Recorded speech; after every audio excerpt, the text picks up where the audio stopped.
শুভ দুপুর বন্ধুরা, কেমন আছো সবাই? নিশ্চয়ই ভালো আছো। আর দেখো চলে এলাম আমার আরও একটা ছোট্ট ভিডিও নিয়ে। আর আজকে তো দুপুরে কি রান্না করেছি সেটাই তোমাদের দেখিয়ে দিই, একটু খাওয়া দাওয়া করবো। আর এই যে দেখো এখানে রয়েছে শশা কাটা, আর এখানে রয়েছে মাছ ভাজা। এই মাছ ভাজা আমার মেয়ে খাবে, মেয়ে বললো আমি মাছের ঝাল খাবো না। আর এই যে দেখো কাঁচা লঙ্কাগুলো কি সুন্দর না, সবুজ সবুজ। আর এই যে দেখো আমরা মেয়ে খাবে ওই ভাজা মাছ, আর আমরা বড়বু খাবো এখানে মাছের ঝাল করে নিয়েছি একদম সুন্দর করে। আর এই যে দেখছো এটা কী করেছি বলো তো, মেথি শাক ভাজা করেছি, বেগুন আর একটু পেঁয়াজ কলি দিয়ে।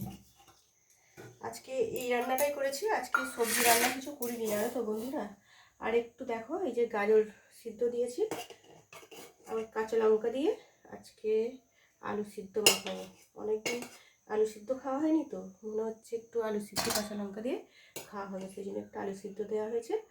আজকের দুপুরের আমাদের এটাই খাবার। গরম গরম ভাত বাড়ছি, ধোঁয়া উঠছে দেখো। এই ঠান্ডায় গরম গরম ধোঁয়া ওঠা ভাত খেতে কীরকম লাগে বন্ধুরা, দারুণ লাগে তাই না? আর শীতকালে তো গরম গরম ধোঁয়া ওঠা ভাত ভালো লাগে, আর গরমকালে এরকম ভাত দেখলে গা জ্বালা করবে, এত গরম। ঠিক আছে বন্ধুরা, আজকের মতন আমার এই ভিডিওটাই। আর খাওয়া দাওয়া করে নিই, তোমরা খাওয়া দাওয়া করে নাও, সবাই সবাই খুব ভালো থেকো। আর আমার প্রচণ্ড প্রচণ্ড ঠান্ডা লেগে গেছে, এখনও ঠিক মতো সারছে না, আর কবে সারবে জানিও না। চলো বন্ধুরা, এই যে খাবার বাড়া হয়ে গেছে, খাওয়া দাওয়া করে নিই। আজকের মতো এইটুকুই, টাটা বন্ধুরা, আমার পাশে থেকো, সবাই খুব খুব ভালো থেকো।